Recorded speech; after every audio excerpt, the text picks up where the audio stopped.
Ah, get me out of this place. Get me out of this place. Hello, friends. I'm Bordo, and I've been chained and locked in the Caucasus Mountains for my transgressions against gods. What have I done to deserve this horrible fate? Find out in the video. In this video we will discuss Prometheus and other chained gods, monsters and heroes, so watch it till the end, you might learn something. Oh, friends, as you can see, I've been chained and locked in the dungeon beneath the Caucasus Mountains, where all the bad boys and girls who defy the will of God are locked. Most famously, of course, Prometheus, hero of humanity, creator of mankind, who sacrificed his life and his eternal, immortal life for torment of being chained up on top of the Caucasus Mountains or inside the Caucasus Mountains, depends on version, and forever be tormented by eagles sent by Zeus. Why? Because he dared to care about humanity's fate and give them fire and many other things. We will get into that video. But what is this video truly about? It's about comparative mythology and comparing other prisoners of Caucasus, most famously Amirani from Georgian mythology, who is also famously bound in the under depths of the Caucasus Mountains and often compared with Prometheus. The thing that I am accused of, the sin that I have committed, is question the authority and validity of comparison that Prometheus and Amirani are the same archetypal figures, and often when it's compared, it's said that Prometheus is just Greek Amirani or Amirani is Georgian Prometheus. And today in this video, I will break those chains of falsehood and hopefully convince you that these two ancient heroic figures are completely different archetypes who just happen to share a jail cell and the same prison sentence in the same part of the world. But it's the part of the world that they are chained up, the Caucasus Mountains, I think holds a significant, ancient, mysterious secret. Why are these powerful God-defining figures bound in here, in these mountains specifically? Well, we will find out in this video. Before delving deep into the mysteries of chained gods, first I would humbly ask you to engage with this video. Like Prometheus who dared challenge the gods by bringing the fire of enlightenment, I too am punished unjustly by the tempestuous YouTube algorithm for delving too deeply into the topics of mythology, fantasy, and history. So help me break the chains by liking, commenting, and sharing with others. I'm trying my best, but the AI overlords haven't been merciful. Anyways, I'm not the only one bound by the unjust gods. It's a common mythical narrative to bind and lock up enemies of gods in world mythology. I get what I deserve. In more heroic cases like Prometheus or Sun Wukong, the Monkey King, the binding on or under a mountain is temporary, meant as a punishment, a sentence that one day will end with their release, planned or not, usually to help other heroes. Another heroic narrative related to the mountain binding is the story of a hero under the mountain, where a god, a king, or a folk hero sleeps under the mountain, waiting for when they are needed once more to save the world once again. King asleep under the mountain is a very popular trope from all over the world. Almost every culture holds a variation of the story that their mythical king is in some sort of a mythical stasis, awaiting where the nation needs them the most, to bring back the golden age. Figures such as King Arthur, Merlin, Charlemagne, King David, Chinggis Khan or Genghis Khan, and many others, all said to emerge and fight the last fight. Someone should make an anime out of this. There's also many stories about Georgian and Armenian kings who await their awakening, like King Tamar who ruled over golden age of Georgia, and she is said to sleep in a golden magic coffin. Same with Artavadis, the first of Armenia, who is chained by the evil Kaji by his father's curse, on Mount Ararat waiting to be released and take over the world. His story is more of a threat than a promise. That takes us to the darker variant of the myth, the chained monster, where an imprisoned villain, monster or the devil, awaits to break the chains and unleash the end times. In Norse myths, the trickster god Loki, when his jokes were no longer tolerated, is tied to a stone with the entrails of his children, with a serpent dripping venom on his eyes. His wolf son Fenrir is also tied up and locked under a mountain. At the end, during the Ragnarok, both father and son with the serpent Jormungandr are released to bring upon the twilight of the gods. In Greek mythology, you have many stories of gods and monsters being locked up. It starts with Uranus locking up his children. They eventually free themselves, but Kronos swallows his children. When they free themselves and lock the Titans up, enraged Gaia creates Typhon, who gets defeated and buried under the Mount Etna by Zeus. Other gods even tried binding Zeus to end his reign, but he was freed by his old friends Hecatoncheires. In general, you cannot kill a god, only bind it, try to control it, restrict its will. But one day it will always break its chain and take revenge on those who try to lock it up. There are endless stories of bound gods, chained monsters, and demons locked in the underworld. It's a universal motif found in practically every myth, legend, and folktale. Confining seems to be a human trait. Maybe our desire is to bind and control that we cannot. Or our will to punish others by taking away their freedom. Or our desire to lock up and hide and bind our negative traits, dark thoughts or bad memories, but nothing ever remains chained, neither good or bad. But going back to the story of Prometheus, what did he do to deserve such a fate?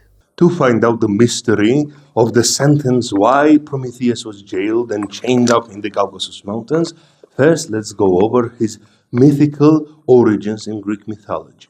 Of course, Prometheus was a famous titan who betrayed his own kind and fought alongside with Zeus. But why did he deserve the punishment if he fought alongside Zeus and was once his friend and continues to be his closest advisor? Why does he deserve the punishment of being chained up in the dungeon and every day his liver being poked and eaten out by the eagle sent by Zeus? Prometheus is from the family of Titans, previous gods of the golden age of humanity. He is the son of Iapetus and Clymene, twin brother to Epimetheus. They represent forethought and afterthought. They also had brothers of Menoetius and Atlas. When Titanomachy, war between Titans and Olympian gods, broke out, Prometheus, with his forethought, chose to ally with Zeus, taking his brother Epimetheus with him, while Atlas led the Titans on the opposite side. While most Titans were locked in Tartarus, Atlas was forced to hold up the heavens in the westmost edge of the known world, now called the Atlas Mountains in the northwest Africa. His brother Prometheus would share a similar fate, being chained to the eastmost edge of the Caucasus Mountains, but I'm getting ahead of myself. After the war, New Age starts, so brothers Prometheus and Epimetheus are ordered to create the creatures that populate this world. Epimetheus creates animals, giving them all the gifts of nature, leaving nothing for humanity. Prometheus is tasked to create humans out of clay, popular motif in creation stories. Fun fact, he only creates men, creating the Phallus Maximus in his drunken state, favoring humanity, yet nothing left to give to them from the animal powers back Epimetheus used up. He decides to take pity on his creations. First, he tricks gods when deciding what sacrifice humans should bring to them. In one corner, he puts edible parts of the animals in an ugly pile of flesh. On the other, a beautifully presented fat skin and bones. Zeus got deceived by the trick and in anger punished mankind by creating women. Ancient Greeks aren't escaping the allegations. In some accounts, humans already had fire and Zeus took it from them, prompting Prometheus to return it. In others, he decided to steal the holy fire to help humanity reach the height of gods. Prometheus loved humanity, a rare trait in Greek and many other pantheons.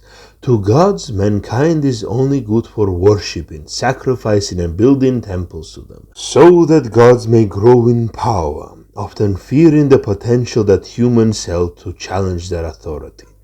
Fire was the domain of gods. Prometheus, by gifting mankind flame from Hephaestus' forge, gave us the tools that we also can craft and create.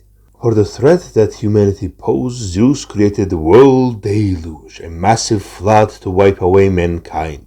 But the thief of fire warned his son Deucalion, and like Noah and Utnapishtim, he survived in the Caucasus mountains, restarting humanity. I've made a video dedicated on world flood, so please check it out. I think it's a good video. Prometheus here is similar to Enki, the Babylonian god of waters, wisdom, craft, and creator of humanity from clay. He goes against the wishes of Enlil, the chief god, who wanted to wipe away humanity multiple times, at the end with a flood. But Enki warns Athra, Hasis, or Utnapishtim to build a boat and save his family. At the end, Prometheus is freed by Heraclius, and the centaur Chiron sacrifices his immortality to pay his debt to Zeus. Zeus also allows this because Prometheus, as the god of foresight, revealed that if he sired a son from Thetis, he would overthrow him like he overthrew his father. So instead, she was married to a mortal and gave birth to Achilles. Prometheus, like Hephaestus, is a craftsman, artisan, and creator, shaped man out of clay, while Hephaestus shaped woman, and Athena gave breath of life to both. In some stories, he takes on the mythical roles that Hephaestus held, like cracking open the skull of Zeus to release Athena. These three gods, Prometheus, Hephaestus, and Athena, are all worshipped by Athenians as the gods of insight, innovation, and progress. These were the gods that actively helped humans. Prometheus, his sin was loving humanity, his creation, and sacrificed his immortal life to bring the spark that took men out of the cave and into the stars. He is the godly manifestation of human ingenuity, creativity, and passion for innovation. That's why he became the archetypal symbol of human drive to advance in civilization building and in technology. He is also a loving God that sacrifices himself for the benefit of humanity. Many early Christians in the Greco-Roman world would make parallels to Christ's sacrifice to Prometheus. But Carl Jung notes that Jesus sacrificed his immortal self for 3 days, while Prometheus sacrificed his immortal existence, being cursed for who knows how many eons before he is freed. There are many other figures in mythology that end up being bound and chained and tied to either a mountain or a tree for their defiance against gods. It's one of the most archetypal punishments that anti-god figures or rebels deserve, because gods are immortal by their nature and they cannot be killed, only bound. The worst of the worst, of course, get sent into the underworld, into the Tartarus, where they have no hopes of escaping other than the apocalypse. But there are other figures that are more hopeful, that still transgress against gods, but in theory, in hopeful theory, can be forgiven and can be freed. For example, Prometheus. He, yes, was punished by Zeus for his aid of humanity and his love of humanity, but at the end, Heraclius, hero of humanity and son of Zeus, ends up coming to Caucasus and finally freeing our bound up hero and rescuing him from the depths of the Caucasus mountains. The Caucasus mountains holds many mythological secrets. Prometheus, as glorious as he might be, is but one of them. It's important to many ancient Eurasian civilizations. It was the border that separated east from west, north from south, the highest peak that could hold the heavens, place even the flood couldn't cover. I'll make a dedicated video on mythological significance of the Caucasus mountains in world mythologies. Before, you can check out many of my videos where I cover similar topics. But to make a long story short, this is the origin place of post-flood humanity and the border separating the world. to the Proto-Indo-Europeans that originate from the North Caucasus plains, the cultural memory held down to the mountains as the axis mundi. Its top is the dwelling of the gods, and its caves lead to the underworld where monsters are locked. In many Middle Eastern cultures, Caucasus binds the apocalyptic horde of Gog-Magog, the foretold destroyers of the world. Its depths also holds giants, demons, jinn, and dragons, set to erupt and destroy the world. Zoroastrians claim it will be the final battle site between good and evil. The origins of these myths might connect to the unique geology and archaeology of the mountains. There is a vast and complicated network of caves inside these mountains. Archaeological evidence shows that early humans called these caverns and gorges their homes for thousands of years. Also, many of these mountains were once active volcanoes, such as Mount Kazbeki, where Prometheus, Amirani, and North Caucasian hero Bharmat or Batraz are said to be chained. I'll get into their stories in the next video, but in short, the different North Caucasian peoples tell of a hero that challenged God's authority by stealing fire of hell from the Mount Kazbek. It was last volcanically active in 750 BC. This hero is more like Prometheus than Amirani because he actually steals fire. North Caucasians are direct descendants of the peoples that formed and influenced Proto-Indo-Europeans. Their mythology still holds on to the steppe cultures in the Nart epics. I'll cover that in the next video. Lastly, there's another supposed spot where Prometheus and others are said to be locked up, Mount Huamli, where many local legends exist. It is also the site of royal treasury, where 12th century scribe accounts magic chains that used to bind Prometheus, with many other treasures. Lastly, I would like to mention one other bound figure in Caucasus mythology, the Rokapi, evil immortal hag queen and master of witches, who is also chained to a pole under their mountain and sustains herself with the hearts of men her wicked witches stole. Female representation matters too. In the end, I hopefully have convinced you that Prometheus is a tragic figure, not deserving of his punishment. And in the next video, we'll talk about Amirani, because I'm trying to keep the video short and sweet and easily digestible. Hopefully I did it. And next video, we'll go into another hero, Georgian hero, unfortunately not as popular as Prometheus, but I think more interesting and more significant as an underrated hero of ancient Bronze Age civilization. Amirani, a hero who was bound for his arrogance. Find out next time. Of course, thank you to my Patreon supporters. And if you like my videos and what I do here, please support me because I'm really struggling. So thank you for watching and take care.